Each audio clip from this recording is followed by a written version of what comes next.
lesson to be learned from this, and I learned it very well. Now I know you're not the only starfish in the sea. If I never hear your name again, it's all the same to me. And I think it's gonna be alright. Yeah, the worst is over now. The morning sun is shining like a red rubber ball. Welcome everyone to another episode of Listen to the Vibes. I am very, very excited today because I have members of the band The Cyrkle. Now they were especially known for a hit called Red Rubber Ball, which is always on my playlist when I'm driving across the great state of Texas.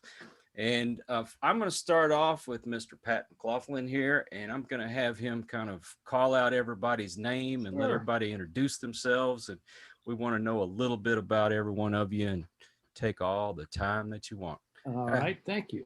Thank you very much, Kyle. So let me start with the founding member of the band, Don Dannemann. Literally was the man who was, when the band first came into existence, it was Don and his other buddies at that time. And I think Don might just add to that content by saying hello to everyone and taking it from there, Donnie. Yeah, hi. Okay, so I am Don Dannemann, original founding member. We started at Lafayette College in 1961. We first played together at a freshman mixer that was just spontaneous, where a bunch of guys went up, and when the hired band took a break, they started playing, and I was with a friend of mine, new friend, and he said, "Hey, you can play too, you should go play with them." We ran up, we got my guitar, and we started playing current and recent songs of that era, you know, like Everly Brothers, Buddy Holly, that kind of stuff. And it just worked. And that was the beginning of what was the Rondelles at Lafayette College that became the Cyrkle. Yeah. And I'm sure he's got lots more stories for you, Kyle, on the formation of the band. So make sure you get some of that out. Oh, yeah, we definitely want to hear that. Yeah. The second person I'll introduce you to is also one of the 5 men who were in the original Cyrkle lineup during its heyday, and that's Mike Losekamp. He's the keyboard player and also a vocalist for the band. Hi, everybody. And I joined the group around in late 66, around in October 66, and was with the group until around the end of January of 68. And at the time I was living in Dayton, Ohio, and playing with a local group there, and I just got the offer to go up to join the Cyrkle, and I was elated with that. And there I was. Yeah. Our drummer is Scott Langley. And Scotty, I think your mic is on, so tell me a little bit about yourself. Double check and make sure it's on. Yeah. Anyways, I'm Scott Langley, current drummer for the Cyrkle. Glad to be here. Looking forward to getting back on the road and playing shows and doing what we do. So that's where my focus is these days. Let's go play. Yeah, that's right. Kyle, if you haven't noticed, I'm introducing these guys in alphabetical order according to height. And my next introduction will be our lead guitar player, Don White from Columbus, Ohio. Hello, Don. Hello. Yeah, I'm Don White, a co-lead guitar player, and been playing forever, and love these guys in the Cyrkle, and felt it was a fantastic opportunity to be able to play with these guys starting in 2016. And I too am looking very forward to getting back out and playing. Yeah, absolutely. Getting cabin fever. To say the least. Yeah, yes. Yeah. And the last person that needs to, in my mind, doesn't need an introduction. Thank you. I don't want one. Yeah. Everybody, this is Mike Schoaf. He's our bass player extraordinaire, literally, and a stunning musician. Mike, go ahead. Wow. I don't know. I'm the newest member. I'll probably be the first one fired too. That's usually my pattern. But I'm like everyone else, just waiting to hit it again, you know, get back out and, you know, pay rent once again. It'll be nice. Yeah, yeah. Typical Absolutely bass right. player. Yeah, we are missing it. And my name is Pat McLaughlin, and it was my activity that went about to get a hold. We had a band in Central Ohio called the Gas Pump Jockeys. We then approached Mike, who was in the band, to help us find Don Dannemann, which was a tough job. But we finally found Don. And when we did, we had a lot of different meetings over the phone before we finally brought him to Columbus, Ohio, where we melded as a band and as friends, which is really important. And from there, Don White was right. November of 2016 was our first show in which we reintroduced the world to the Cyrkle. And we've been on the road, with the exception of the pandemic, since then. So when we gonna get you guys in Texas? We've already been there. Well, I seen y'all went to Stafford, but you hadn't been up here where I'm at. So Well, and again, where are you at? we are just outside of Austin. Okay. Oh, That was our last road gig, actually, was Stafford before Yeah. COVID. Yeah. Yeah. Yeah, Right, Well, last thing Austin to before Austin for you. before we stopped with Yeah, COVID. Yeah, yeah. yeah. that's right.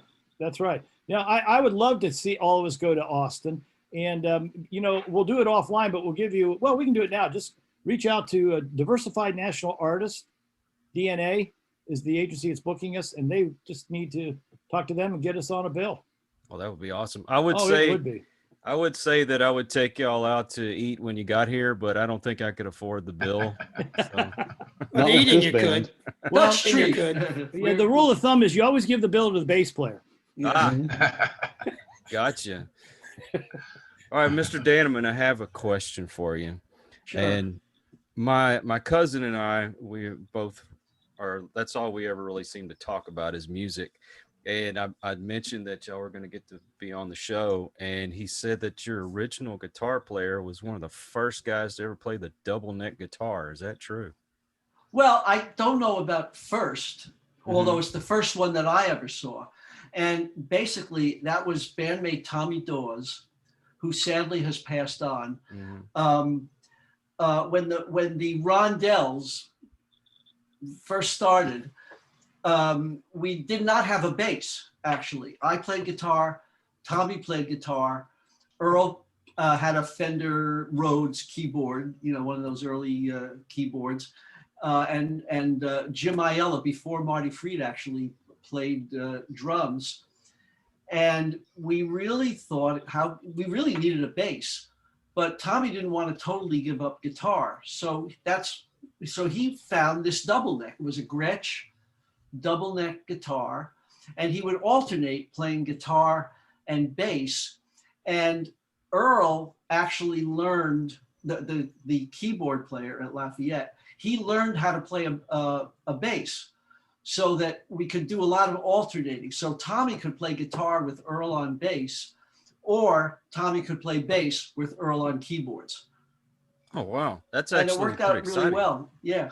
And that guitar got stolen Oh, no. somewhere in the hinterlands, that like it was, we had a bunch of equipment that got stolen. It was left, I think, in the vehicle in a parking lot, got stolen.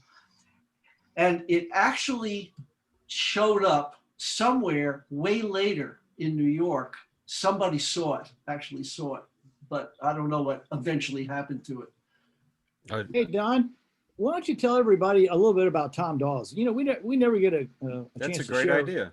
Yeah.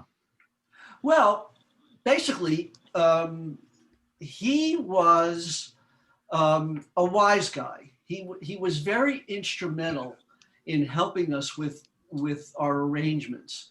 I mean, I can remember him coming to me. Now, this is back at Lafayette, when still the Rondelles, and we really took pride in Beatles, Beach Boy harmony kind of stuff. We tried to really sound like them, and we did pretty good. We did pretty good. And I still remember Tommy once coming to me, and he said, "Well, I just pulled an all-nighter, and here are the parts to Good Vibrations." To Beach Boys' Good Vibrations, because he just got it. He was very instrumental in really nailing the right parts. And if he had to improvise with the right parts, because maybe they had more parts than the four of us could do, he was really good at saying, we'll leave this out, but if you put this in here, it'll work. So we really miss him. He was a really good friend, and wise guy and great musician arranger. That's one of the things that attracted me to y'all's band was the fact of the harmonies, and because I'm a huge Beatles fan and Beach Boys. I grew up listening to the Jan and Dean and all these great bands, and the way they just something magical about the way you harmonize. Yeah, well, we were all into that. You Mm. know, I'll give myself some credit too. You know, I loved harmony, loved all that stuff. Let me just go back one more thing to Tommy's bass playing, because I still really remember this when we when he first got that bass, and all we cared about was, for instance, if we were going to play the twist. Mhm. It's a real simple bass part in the twist. Boom, boom, boom, boom, boom, boom. Come on, baby. Boom, boom, boom. Let's do the twist.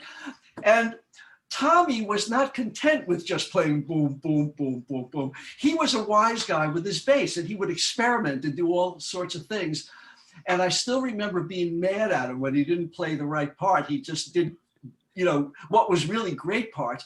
And only later in life, I actually recognized how cool it was that he did all the experiments. And the perfect example is the bass in Turn Down Day, which Mike Schoaf, our bass player, who loves also to improvise and doesn't really want to play the same thing twice, has told me, he says, you know, Turn Down Day is the one song I'm not going to fool around with. That part, that bass is so great, I'm playing it the way it was. Yeah, that was Tommy coming up with that great bass part. Yeah. Oh, Hey, Mike Schoaf, what makes that part so intricate? It's just really melodic. It's not something I would have thought of. You know, it's just it's outside the box. I'm not sure what he was thinking when he did it. You know, it's just very melodic. It was different. It's Right, but kind of like it's like a lead bass almost. Very much so. And Yeah. and as a matter of fact, when we re-recorded that Feeling Groovy, Don, you asked me to do more of a lead bass thing on that, you know. 'Cause Yeah, it did kind of recall the Circle sound a little more, you know.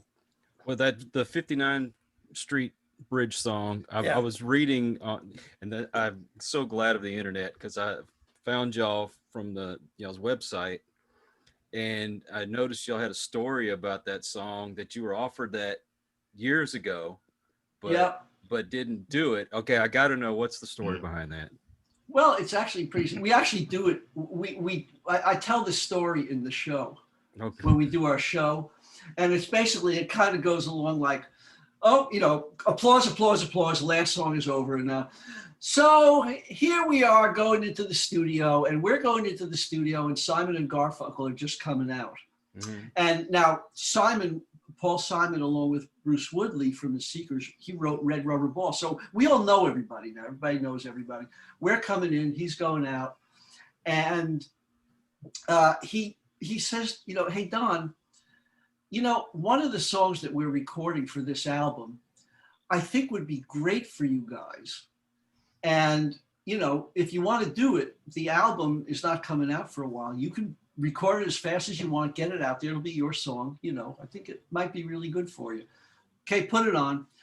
Anyway, the studio really, everybody is bopping around in the studio and it sounds really like a hit. And then the biggest brain freeze of the 20th century, it was back in the 20th century, came upon us when we sort of looked at each other. And I still remember looking at Tommy, actually, and it was like, well, you know, yeah, it really is good, but maybe not now, maybe later.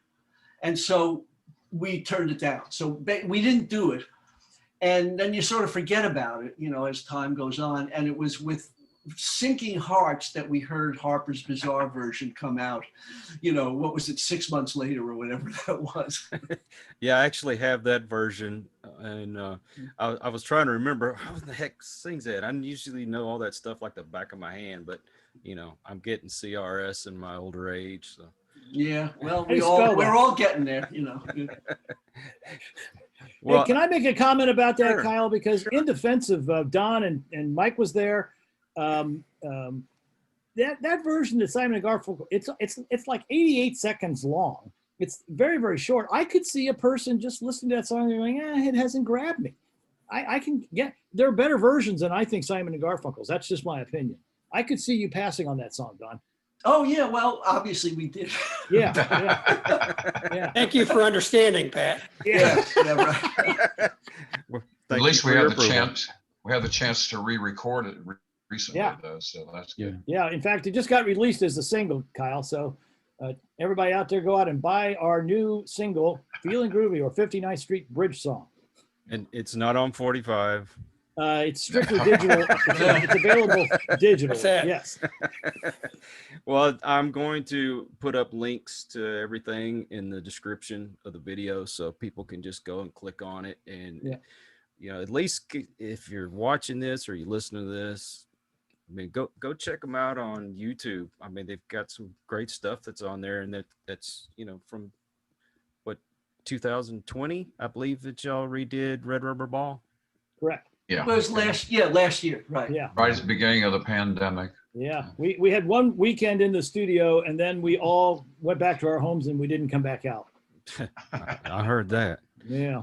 Well, we definitely want to get into more stories, but I think one thing that kind of gets lost when I see interviews is people don't get to really know you as an individual. They get to, they know the band and they know the stories of the songs. I mean, what do you like to do in your spare time when you're not doing music? All right. We'll start with Don Dannemann again. We'll do the. No, we can go around. Go Yeah. around the circle. All right. Well, But I'm fun. okay.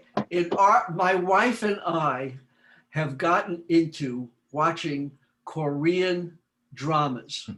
Korean drama. On Korean dramas, you have to read subtitles. And this is a couple of years ago where, we're just watching TV and she's flipping around trying to come up with interesting stuff to watch. And she came up with one and we both just loved it. And so we watch a lot of Korean dramas and they are really good. The South Koreans really know their writing and dramas and video. And even though there's probably something stupid in every one, because most of that stuff, but the plots are pretty interesting, or can be. And it's really interesting to see it both when they do the historical ones with sword fights and all that kind of stuff, and current contemporary ones. It's really interesting that these are human beings. I mean, they're all like us, but it's a different society, and so you get brought into this different society. We just find it very compelling. Hey, Don, I didn't know you read in the Korean language. Ha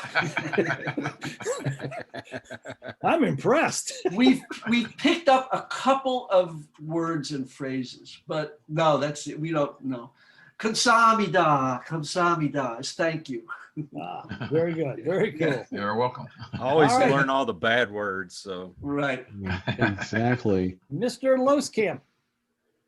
Okay, when I'm not playing music, I do a lot of work out in the yard. I like to garden and stuff like that. And I do a lot of walking. My wife likes to walk also, and we'll go hiking sometimes, but I walk around my neighborhood nearly every day.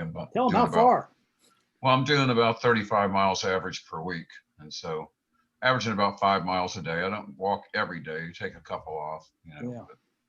but that's probably that. And when we do go hike, and we have favorite places we go and we'll hike maybe 6 or 7 times a year or so. And other than that, I'm watching TV, at night. yeah. So you said about 5 miles a day, and I don't even average 5 miles a week. Yeah. Yeah. I just did 5.5 miles this morning. So. So what do you have in your garden? Just tomato plants and peppers. That's all he'll admit to. Yeah. The rest of this is all off record. There's some funny looking plants there, but Yeah. Mike's out there all the time, Kyle. It took him 12 hours to walk that 5 miles. Yeah. It takes him 2 hours to watch 60 Minutes now too. all those breaks, All right, Mr. Schoaf, you're up, buddy. I am. Yeah. Gosh, I play a lot locally, with various people. Otherwise, I'm kind of a gym rat, you know. I do that about every day. And otherwise, you know, I write novels, produce movies. No. He's been working on a novel, Kyle. And when he's done with that book, he's going to read another one. Yeah. I got you. Shecky McLaughlin, thank you. Yeah. If I need a dummy for my ventriloquist act, I'll call you, okay? Yeah, I'll be there. I don't want to sit on your lap again. Can We don't wanna see feel it. the love tonight. Scotty, you're up. All right. See, when I'm not playing music, my other big hobby is cars. Big car guy. Both working on them. I'm a big fan of the Mazda Miata, so I've got a couple of those and do a lot of work for folks in the local Miata club. I've got a 92 sitting in the garage right now that I have to get back to working on. And then I also do some judging of car shows and things like that locally. So that's a lot of fun as well. And do some detailing and things like that on the side. So I keep pretty busy for sure. Have you seen that documentary on Ed Roth that's on Amazon? Yes, love that. Oh man, that is I love those kind of documentaries, man. And Oh I used to collect those little rat finks. Uh-huh. I used to have a ton of those stickers, right? I mean, we used to be able to get those as stickers because you could put them on a helmet or on a toolbox or on, you know, whatever. Yeah, cool stuff. Oh yeah, I had the little cars that you put the model cars you put together, Mhm.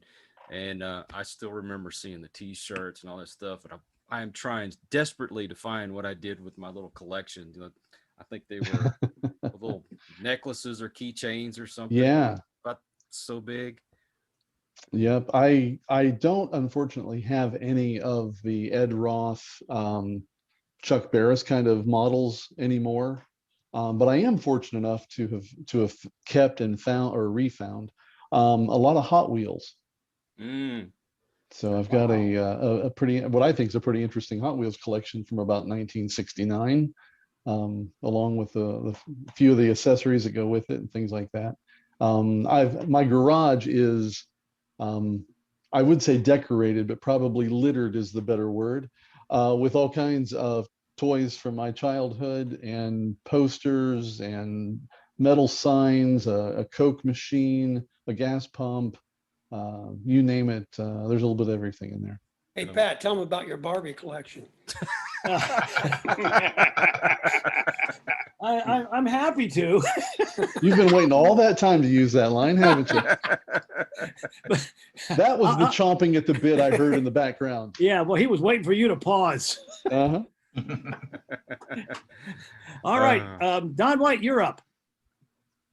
Okay, recently I've been collecting Hot Wheels too, but not good ones. I've been collecting crap that I can run across the track with my grandchild and just beat the crap out of. It's a lot of fun. But I love puttering around the house and fixing things in the house. And now summer's here, I'll be trying to keep that pool clear, which I find to be a lot of fun. So this is pretty damn boring, I'm sure. But I also like to read. Yay! Hey, I love to read. So yeah. So if you've got a pool, that means you're a leaf collector. Yeah, that's very true. We've cut down a few that's eliminated a lot of that, but recently it's been helicopters and seeds, and we're just chock full of that crap. Do you just have the one grandkid? No, we have 8. 8. But we have one that stays with us during the pandemic. She's doing school here, and okay. So we're getting to know each other really well. It's been great. The grandkids are awesome because you can always send them home when you're done with them. Amen. Sometimes it's nice to have them go when you're going, but I think the reason the grandparents and grandkids get along so well, Kyle, is because we have a common enemy. Yeah.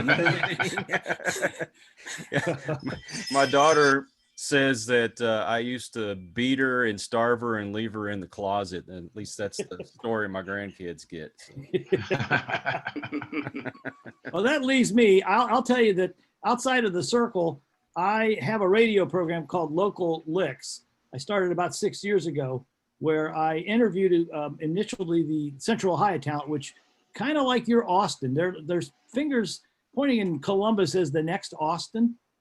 And the talent pool is very, very good here.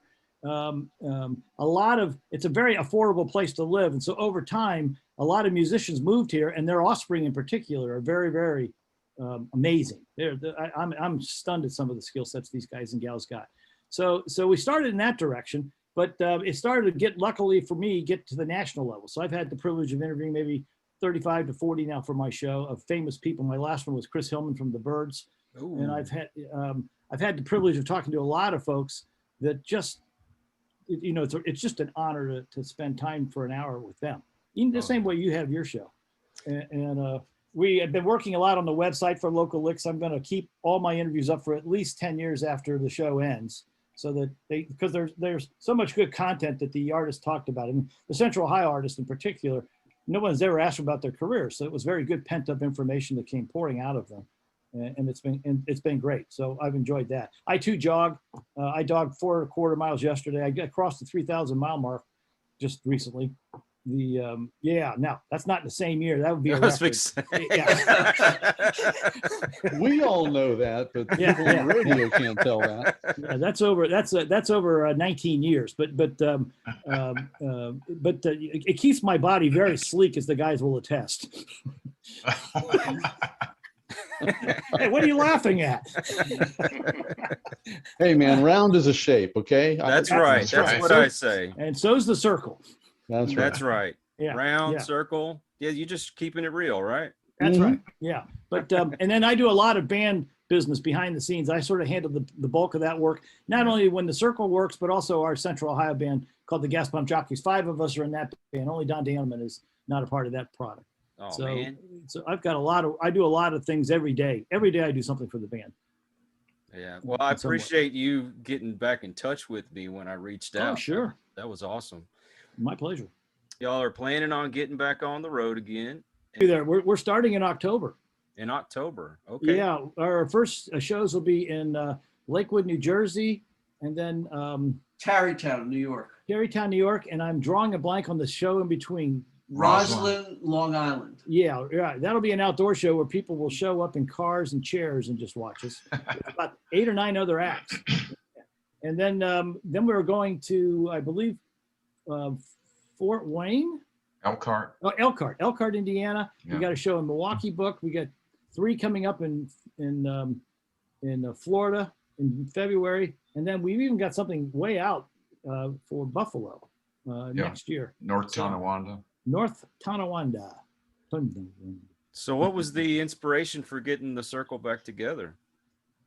That falls on me to answer. So we had some turnover in the Gas Pump Jockeys around 2014, and Mike and I knew each other from working at AT&T for many years together.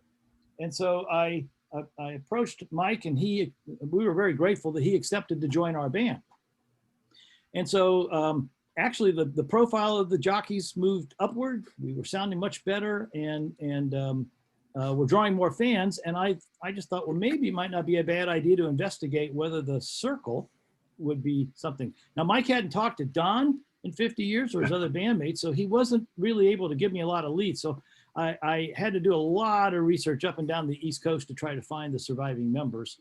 And the toughest of them all was Don Dannemann. I mean, it was tough. And Not my fault. I'm just not hiding. Yeah. I don't know why he couldn't find me. He wasn't hiding, and he gets letters from Russia. And Yeah, Poland. I have gotten fan mail to my house from like Russia, Poland, like all over the place. He couldn't find me. Anyway, go on. Well, what we ended up doing, Kyle, was eventually, I was using like these white pages that are available on the internet, and I was doing a ton of research on the Circle and Don, and I knew what his business name was, but he had closed that up about now maybe 8-9 years ago, Don. But nothing concrete that I could call him on. And so then I went out and purchased a software that gave me a lot more access to historical information, phone numbers. I tell people that I might, Kyle, have been able to find your boyhood phone number with this software, and yet I still couldn't find Don. But Mike and I were together. Mike will verify this story. We were at his house, and Mike, did you know if Don had any girlfriends that I could reach out to? And I remembered he had a wife who turned out to be his first wife. And I looked her up, and she had 6 phone numbers attached to her history. And we dialed all 6 of them. And on the last one, she answered the phone. And I asked her if I could find Don. And she was gracious enough to give me his son's mobile phone number. And when I texted him, I gave him enough information that he was nice enough to text me back the next day. And his only thing he said was, give me Mike Losekamp's phone number. That's all he said. And I thought, a pretty smart guy. He's protecting his dad. He doesn't know me from Adam, but he does know of Mike. So I provided him with Mike's phone numbers. I provided him with his wife's phone numbers, email addresses, mailing, blood type, shoe size. I mean, I really wanted him to know that I wasn't a crook of some kind, or somebody could be a threat. And about 3 days later, the phone rang, and it was Mike, and he says, "You're not going to believe this." And I said, "What are you talking about?" And he goes, "I just spoke to Don Dannemann for the first time in 50 years. And that was an amazing moment, I'm sure, for both of you. And then we spoke with Don, and you took some risk, Don, no question. You didn't know us from Adam except for Mike. Yeah. And, but we had 3 hours of phone calls, Kyle, over 2 different nights, doing mostly business. Very little about the art. It was all the business matters. And I think one of the most exciting moments, Don, is when we were all done, and you said, "You know, you guys just sound like nice guys. I'm in." Which is exactly what it was. Because I mean, I think, I forget the exact order of how things went, but at some point, I know there was a conversation with the whole band. And they really did sound like a good bunch of folks. Like, yeah, I could like these guys. You got to like, right. Especially at our age, to do this. You can't do this and not like the people. Oh, right. Because it ain't worth it, Yeah. It just ain't, It isn't worth it. Absolutely right. And when I finally did meet everybody, it was very clear that it was a real family environment, and everybody was cordial and nice. The wives are all there and helping out and everything. It was really a nice group to get into. Yeah. Well, that had go ahead. I'm sorry, Kyle. I'll just tell you, when Mike and Don meet for the first time in 50 years, that was really a touching moment for all of us. Oh, yeah. I can only imagine. I mean, what was that feeling just to know that the band was gonna be revived and you were gonna get out and play those tunes again? It was a little weird, in that, because when I finally agreed to come to Columbus, where everybody is except for me, so they flew me out. Pat and his wife Sandy met me at the airport, and we had coffee, just the 3 of us, to start out with. And it became apparent that these are really nice people. I mean, we had a lovely coffee for an hour or so, Pat, and then they took me over to Don White's house, where the band rehearses. He has a nice basement rehearsal studio. And now I'm going to meet Mike. And it was funny because the way they described it to me is not quite the way I felt about it. It was like, oh, wow, I'm going to meet Mike again. Wow, how cool that will be to see Mike again. They were really nervous, like, oh my God, what is going to happen when Don and Mike meet together? As if sirens would go off, or, people would explode, or whatever it was. Yeah. Anyway, but it was a very sweet meeting. I mean, because it was almost like they lined up, and I walked through the line, and there at the end of the line was Mike, who I gave him a hug, A long hug. And we had a nice hug. Yes, it was really touching Mike. hug. It was a good hug. You hugged me back. We hugged it out. That's right. Was that like magic for y'all to be able to get together again, and knowing that you were going to get to play together again? Yeah. Scotty, I'd like you to answer that, because there was a moment that it really happened, and I think you know what I'm asking you about. Yeah. No, I was gonna try to answer this one for you. I think what was something that happened there that was really cool for all of us. We had talked to Don previously, like you mentioned, and we were talking about the 59th Street Bridge song and the fact that, the band had turned it down previously. Mhm. And Don had sort of taken away the task to figure out, what would it have sounded like, or what would a circle arrangement of that song been like? And so when we got together that first time, he said, "Hey, I've been thinking about this, and I think it would sort of go like this, And then he starts out, and we all jumped in. And the funny thing was that we get to a couple of those vocal breaks and those choruses, where the harmony's real heavy, and we hadn't worked out parts or anything, but we all know each other well enough that we all knew, sort of where we normally go in the sequence of harmony, top to bottom. And we all hit those notes, and it came together wonderfully. And at the end of it, I actually put my head down on my snare and said, "Wow, if nothing else happens but that was the coolest thing ever." That we just came together at one time, never having played that song or Don's arrangement of it, and yet it just worked. It did. And we all recognized it then. And and he is not exaggerating when he says he put his head down on his snare. Yeah. I mean, it was literally, he put his head down on his snare. I mean, I have a very clear image of him doing that and him saying exactly that, Yeah, it was, and we all realized, it's like we all realized it internally, but he externalized it and put it into words. And we, and it was like, wow, yeah, cool. It really was a neat moment. I'm glad he did that. Is it just about making the music, whether it became popular or not, just getting together? It was just fun to do it, fun to play together again. It was, if you're a music person, a lot of what you do has nothing to do with the business part of it. It's music. And this was a magical musical moment. Yeah. The neat thing about it, Kyle, in my opinion, is that our existing band suddenly sounded like the Cyrkle. Right. That was amazing. That's right. And a part of it, of course, is Don. As we realized in that practice that the reason the Cyrkle really does sound like the Cyrkle is because of Don Dannemann. Well, whenever I watched the 2020 video, I mean, it was almost exactly like the one from the 60s as far as the sound goes. I mean, I know the arrangement's a little bit different, but I mean, it sounded almost like you just took the recording from back then and was playing it and lip syncing to it. We worked a lot on that. Yeah. There was a lot of work. I mean, it's not a hard recording, but to get it to sound, like that was a lot of work. Yeah. Don tries to get magic in our material. We don't know how that magic comes or goes. We don't know how you make it, but Don recognizes it when he hears it. Yeah. And sometimes you get it and sometimes you don't. Yeah. So when y'all are out playing together, I know it's probably been a little bit because of our pandemic going on, but when you were playing together, did you notice that you were getting a newer audience, or was it kind of the same ones you had from before?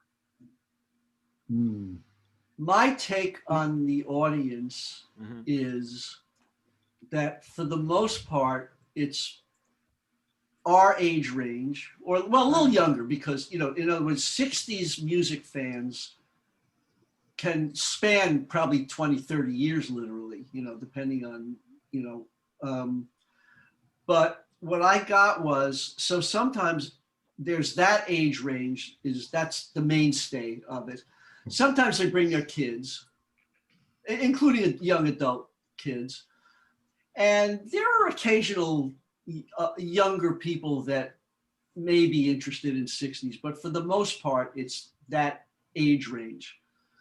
And the way I look at the concerts is that when you're now, excuse me, you're going to have a couple of hours now. You're now in your 50s, 60s, 70s. And you are now going to have a couple of hours where you could just sit back and be 17 again. Yeah. And that's the value of those concerts. And for all of us to be on stage, and me specifically, I'm now just turned 78, to be 78 years old and to get on stage and be a rocker on stage and play and sing and do this stuff. And it's amazing to me that when I sing Red Rubber Ball and Turn Down Day and I hear myself coming back through the speakers, God has let me keep my voice. Yep. So, you know, I don't think of myself as the most fabulous singer in the world. I am very good as a light rock singer. That's how I think of myself. Yeah. And when I hear that voice coming back, that to me is like, wow, that's an awesome moment for me to have. Well, you know what? I never asked this, Mike.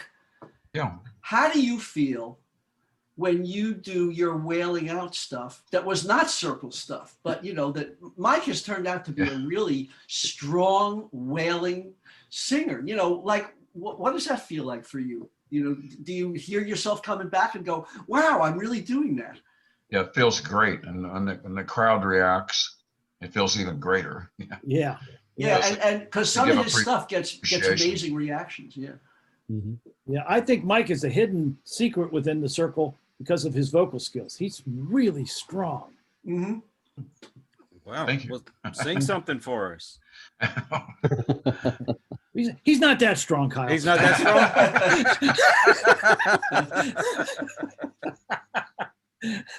strong. Right. But he gets reaction when he sings. People do actually react in ways that you don't necessarily hear at normal intervals in a show. Well, especially because they're not expecting it. That's right. You don't expect that to come from the Circle. Well, and Kyle, one other thing that happens, and Don's right, some people don't know who the Circle is until they see us in person. That's right. They know the song or the songs, but they don't know who did the songs. And when we get introduced, there's always the Beatles ties that are announced. And so we have their attention the minute the introduction begins, and then we actually well exceed their expectations. Right. Well, and the Circle did open up for the Beatles at one point, right? Yeah, that's correct. Yeah, 66. Yeah, the whole tour. 66. Yeah. Man. Well, see, what you need to do is make this Red Rubber Ball into a rap song, and then maybe you can get the younger generation.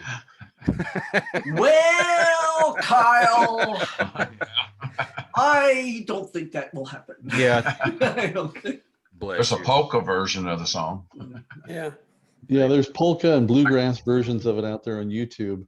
The funny thing about rap is a couple of rap artists have sampled things from Turn Down Day. Yeah. Oh, wow. Yeah. I haven't heard that yet. Yeah. Well, Yeah. And the horn part and I'm sorry, from The Visit. They sampled That's that right. horn part Okay. from The Visit. Yes. That's been used a couple of times. I knew what you were speaking to, Scotty, but went down the Turn Down Day when you said it. It's The Visit. Yeah, sorry. It's The Visit, not Turn Down Day. Yeah. Yeah. We also, Kyle, re-recorded The Visit from the Neon album. Okay. And released it as the backside, if you will. It's kind of a two-sided digital release with Feeling Groovy being the A-side. Now, if I remember, and I may be wrong, but The Visit seemed to have more harmonies to it than the other songs did, correct?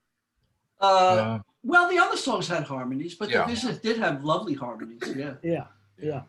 I don't know of a song that you guys didn't ever do harmony, Don.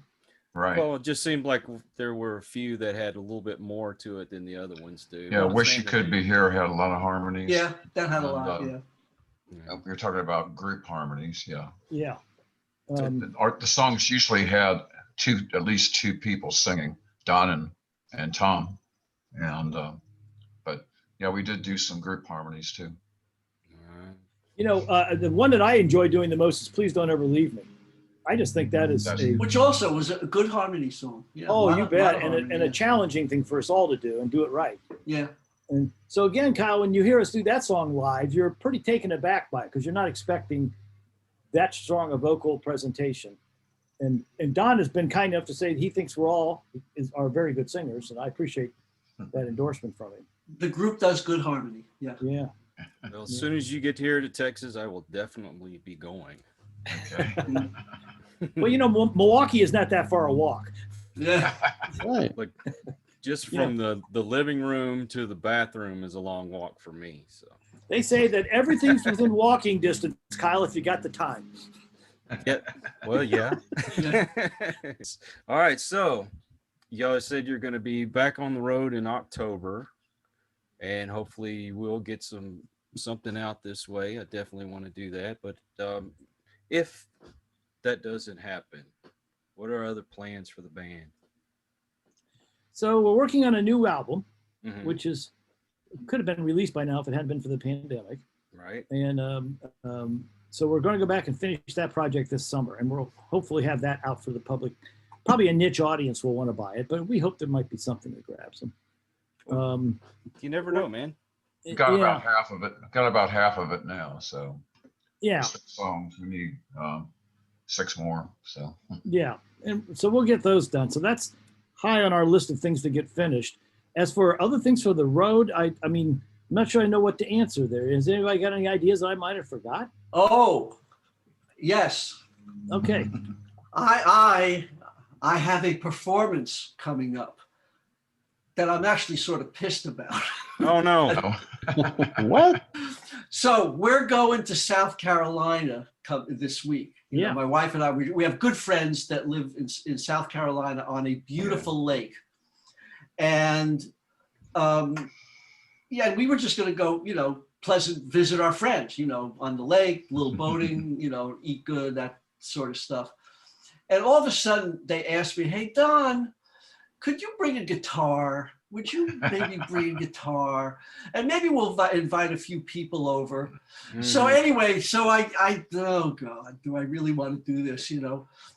Anyway, then she calls me, oh, Don, I mean, what do you think? I mean, you know, it gives us an excuse to have a party. I mean, we already have 40 people coming. Oh, So, you know, oh. Oh, it'll be man. like a circle show. so Well, yeah. Anyway. If you had 30 more people, Mike. so I have anyway, so I'm going to bring an old acoustic guitar. I don't even want to bring my good one. And we actually have, from some personal playing that I have done, like some song books, and I have a whole book of stuff, which if I don't have it in front of me, I won't even remember anything. So I'm going to, I told them, I don't really want it to be a show, but we can make a short sing-along, something like Right. that. So I will be doing a sing-along Wow. in South Carolina on the lake. I think it's this Sunday. So Yeah. Oh my goodness. if you hear a news report about people throwing themselves into a lake and drowning in South Carolina, Yeah. Now we know why. you'll be the first to understand what was going on. Yeah. So I've had magicians and comedians that have been on the show, Uh-huh. and I've always asked them, you know, can you just go to a party without somebody asking you to tell a joke or to do a trick? And that's what you kind of run across. Oh, can you come sing a song for us anytime you go somewhere? Occasionally. Yeah, not often as you might think it would happen often, but most of our friends, I'll speak for myself. They still don't quite digest that we're a national act. They've known me all my life, so they don't really see me anyway Right. in that world. It's the people outside of our families that are suddenly impressed. Mm. So Now myself and Mike Shea also play with another band. We're playing this weekend with a band in this area and out in Licking County in Ohio. And we've had like 4 or 5 of those dates coming up, maybe a few more. And so that's fun to do that. Most of them are outdoors over at a lake, Buckeye Lake. And yeah, so I kind of look forward to that. It's fun to do that and play with other musicians, you know, and Yeah. a lot of good musicians. So I'm going to ask for y'all to go around the circle again. And do you have any other aspirations that you haven't accomplished that outside of music that you want to do? outside of music, I would say no, but I'll tell you, inside is. I mean, I'm pushing real hard to try to get the Rock and Roll Hall of Fame to pick Red Rubber Ball as an inducted song into their archives, and I would love the opportunity to have the band go to this year. It's in Cleveland and be selected. and I'm working real hard. And if you know how I can get to Stephen Van Zant's email, I'd really like that. I've been working through SiriusXM, and I may have gotten it to him, but I don't know. But I've worked really hard on that project. I think that song is worthy of being inducted into the for sure. Rock and Roll Hall of Fame. It means so much to people. The song does, I'm speaking to, and helps them get through challenges that they go through. And so it's more than just a song to a lot of people. And I think that's worthy of merit to induction. So I mean, I do set goals, no question about it. But my goals right now are for the Cyrkle. Gotcha. And so I'll do anything I can to continue to work on branding or recognition. Don's done a great job getting us on SiriusXM with Flash Phelps. We're working all the time to make the product more known to the audience. And I'll probably never let go of that unless the band dissolves at some point. Well, hopefully being on this show will not hurt your career that much. I hope that's right. Yeah. Oh, no. Just a warning. Mr. Dannemann, how about you? Well, now you asked the question not musically. So for me to take any goals not musically, my goal is, and so far I'm doing okay on it, is to very gracefully and healthily go into old age and still be able to do stuff. And so I exercise regularly.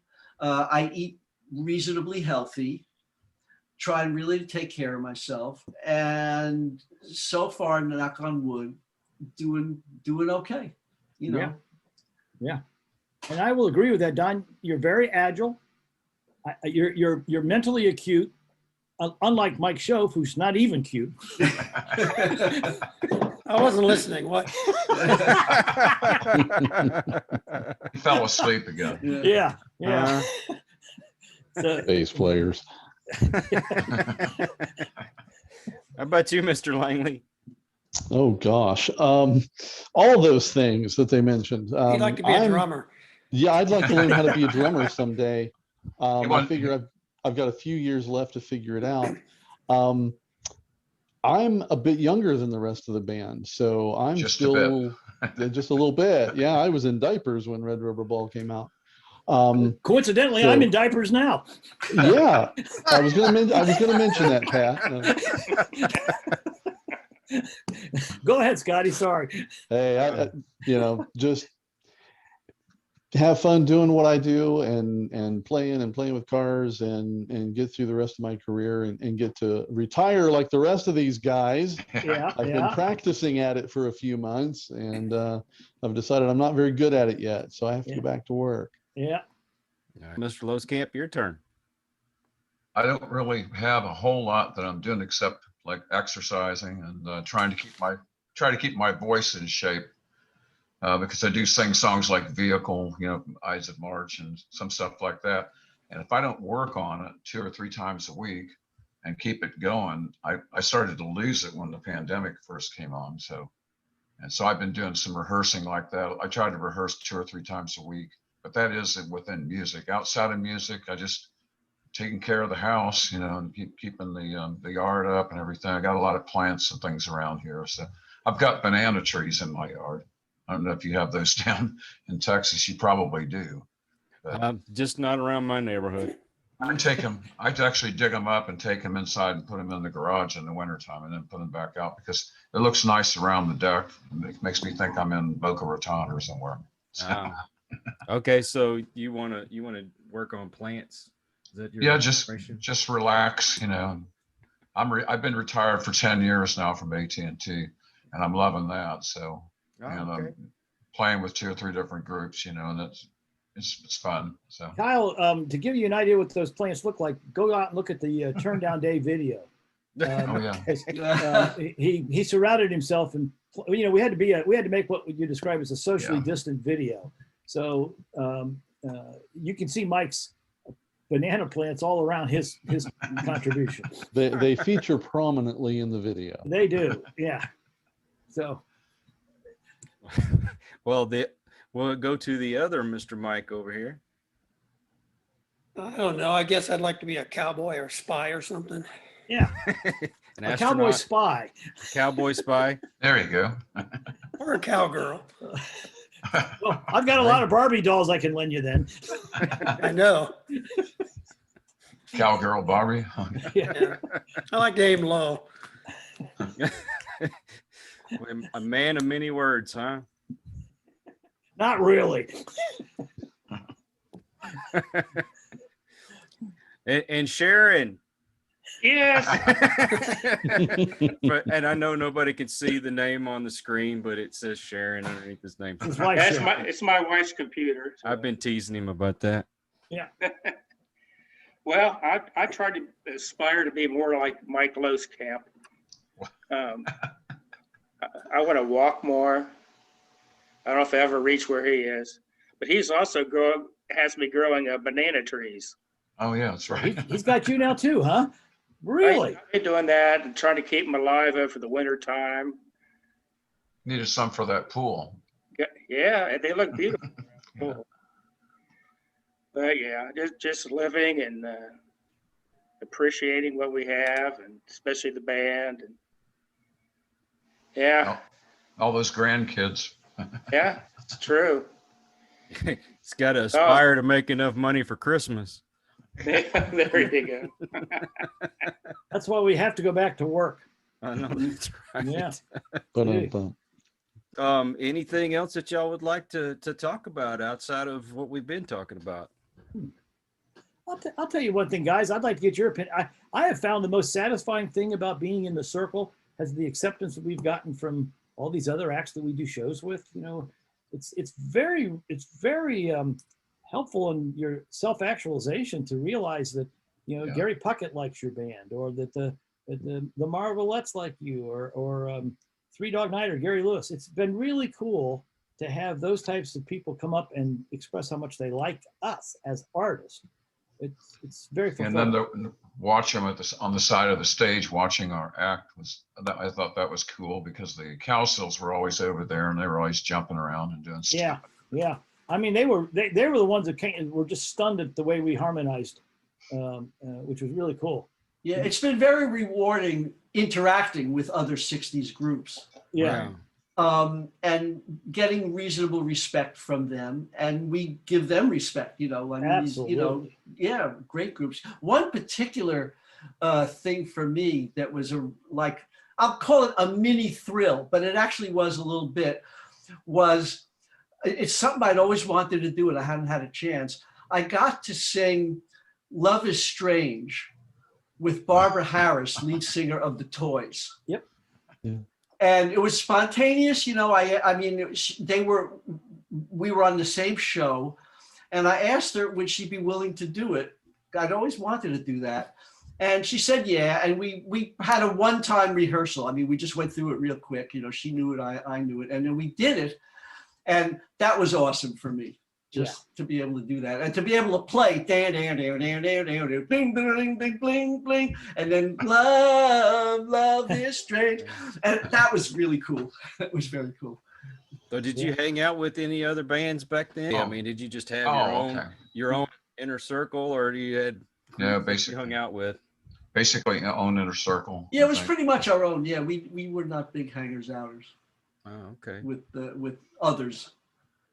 Yeah. So did you have groups that you just wanted to work with so bad and never got to? Sure. I remember right offhand, but.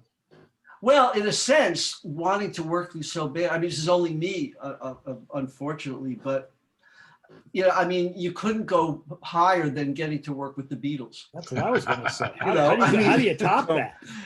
I mean, not necessarily in concert, but I mean, like on a project that an album or something. I want to be a heartbreaker. You already are, Don. Yeah, Thank you. you've already accomplished that. I mean, I would say the closest that I ever came to that, like working with others, was not during the Circle, but during my commercial career, advertising. Mm-hmm. Occasionally get to work with other people. I mean, I remember, now this is like a 50s thing, but I remember one of the head of music at one of the big agencies that we used to work for, he called me up, he says, "Hey, Don, I got a demo I want to do. We're going to use the song The Twist for Brim Coffee. You know, like it's a twist and it's so good because it's decaffeinated, you know, like we're going to do the twist. And we were really good at doing quick demos. I could play at that time. I was able to play. It was before MIDI and computers and all that stuff. And I could play a bunch of stuff and knock off a demo really quick. I didn't quite know exactly how he wanted to do it. Anyway, and he shows up with a guy named Tony Middleton, who is the lead singer of a 50s song called Church Bells May Ring. Now, some of your audience, it'll be the older group that may know this, but it goes, church bells may ring, church bells may ring. Anyway, and he says, all right, he's going to be the lead singer on this twist. And it was just one of those wonderful moments where, you know, we knocked it out and it went right on the air. It was one of those cool things. And we got to go, ooh, bop, bop, ooh, bop, bop, the background. You know? Hey, Kyle, you may not know this about us, Kyle, but we also back artists. So we have already gone on the road with the Ohio Express. I don't know if you remember. I do. Yummy, yummy, yummy, and Chewy, and Big Burrow and Steel. Yeah. Down at Lulu's, I mean, 3 of those 4 songs were million sellers. And we have 2 surviving members that come out with us, and the Circle backs them up, as well as the Music Explosion. I don't know, again, if you don't remember, Little Bit of Soul. I can't say I remember that one.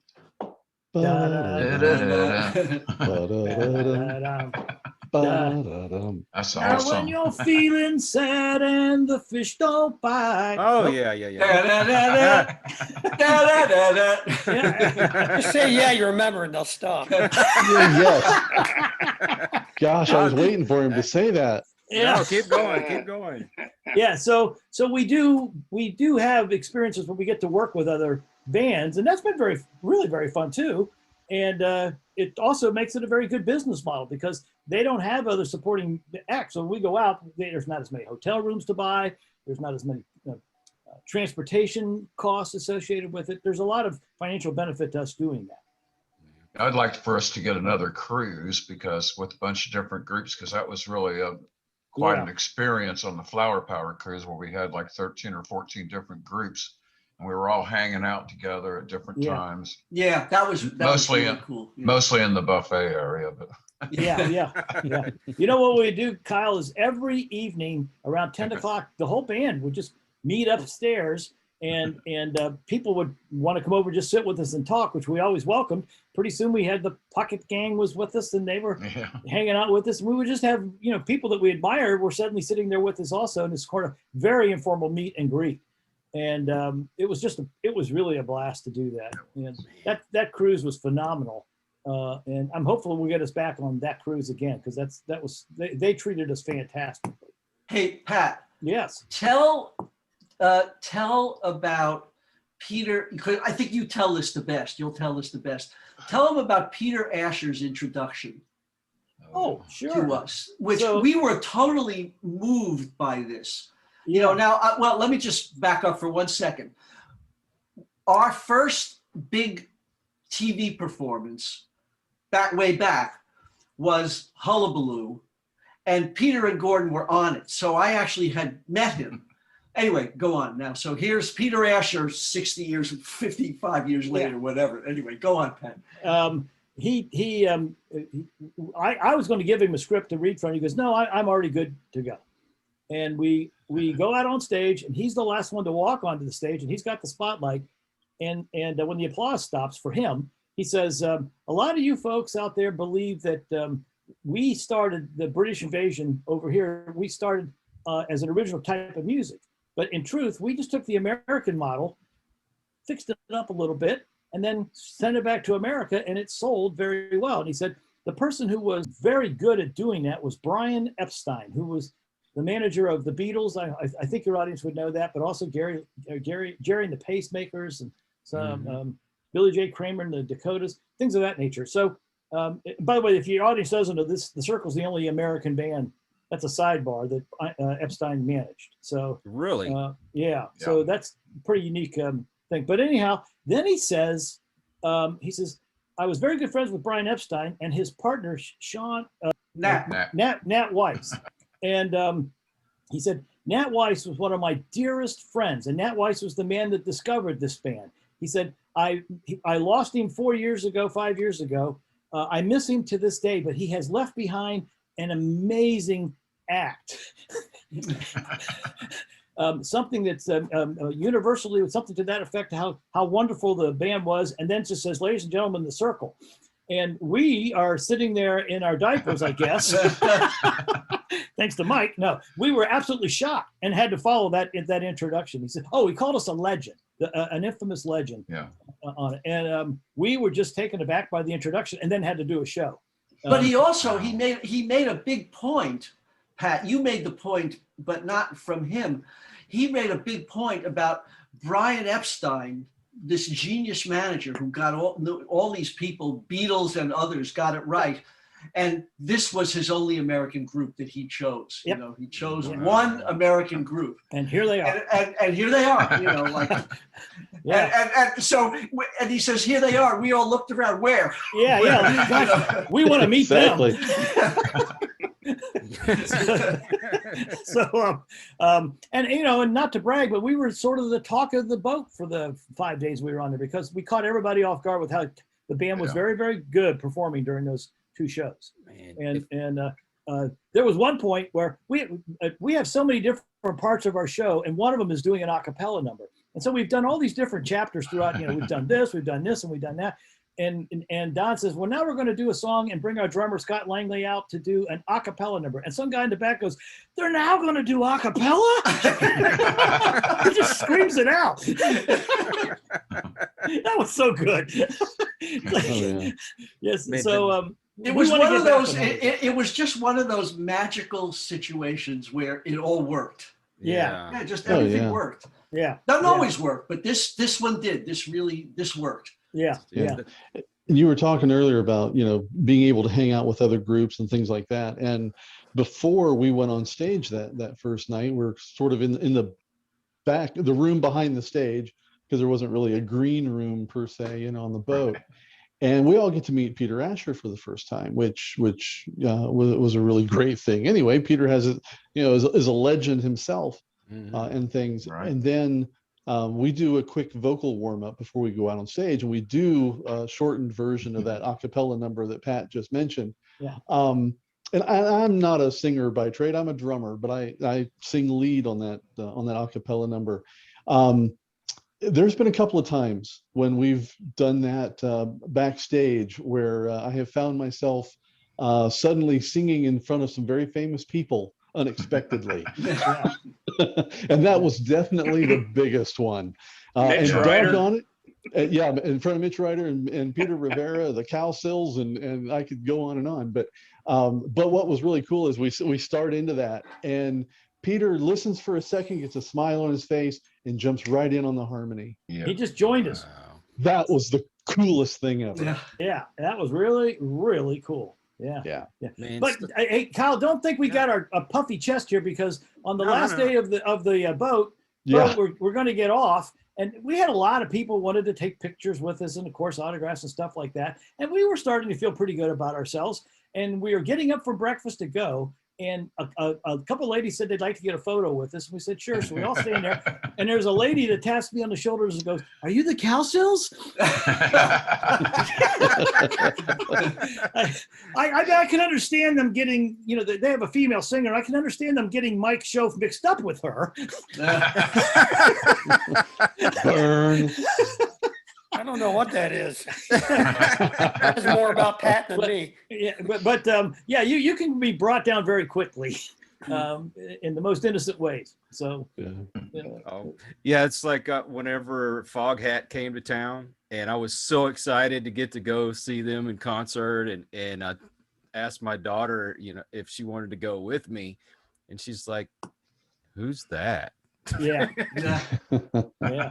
Hey, by Really? the way, Tommy Dawes. Now I don't know the details of it because early on when we broke up, he and I really hardly talked to each other. Mm. But he produced at least some of Foghat. Yeah. That's right. Really? Yeah. Oh yeah. yeah. I think 2 albums by Foghat are produced by Tommy Dawes. Yeah, I never knew the history of it. I just know he was involved with them. Yeah. I'm gonna have to go back and look at the liner notes then. I love any bands from the 50s, 60s, 70s. That's my forte. Good. You just see, if I'd have been on that cruise with y'all, I'd have Yeah. been in heaven. I could have just died after that was over. Because It was a heck of a lineup. Yeah. It was great, and we enjoyed watching the other artists that we Oh yeah. It was we had free run to go see whoever and it was unbelievable, and we only Yeah. saw half of it. we didn't even get to see it all. Yeah, we had to leave the boat, and other acts came on when we leave. Yeah. And so really. we got to see the Beach Boys, and we got to see the Cowsills and Gary Puckett and the Ides of March. Jefferson Starship. Jefferson Starship. We Yeah. missed the Love and Wow. Spoonful. They were sort of starting, counter to our schedule, so we never got to see them play. But they're just a sampling of some of the acts, and then we leave, and the Yardbirds come on, and the Blood, Sweat, and Tears. Tommy and James. Tommy James, Oh, and Cheech and Chong. what was that, Don? Cheech and Chong. Cheech and Oh Chong. yeah, right. Yeah. Seriously? Yeah. Yeah. Yeah. Oh my God. Oh yeah. The box top. I mean, it was really a great second half of the for those Yeah. ticket buyers. So I take it. I would have probably had to check my pulse to see if I hadn't already died and gone to heaven. yeah. Well, I think when they do their next cruise, that's already sold out. So you'll have to look for 2023. 2023. I will do that. That's for Yeah. sure. It's really great. Well, Really cool. I'll tell you what, guys, this has been so exciting for me. A dream come true. I have to say, I have no words to explain how I feel right now. This is really, really meant a lot to me. Thank you very much. We appreciate it. Yeah. Thank you. Yeah, Thank you. we're flattered that Thanks you for said having that. us. Thank you for doing that for And us. we're happy to be here. Yeah. Well, yeah. thank you. I thank you for lying for me. I appreciate it. Yeah, thank you, all the people out there watching this. How much we appreciate you spending the time with us. And Kyle, thanks for reaching out. Oh, Thank you. Yeah. my pleasure. Thank you so much. I want to Okay. thank everybody that watches us and listens to us. I hope you really enjoyed this show like I did, and we will catch you on the next one. Well, I hope you enjoyed this video. Please like, comment, share, and subscribe, because it's only through your support that we're able to continue doing the things that we do. And until the next one, have a great day.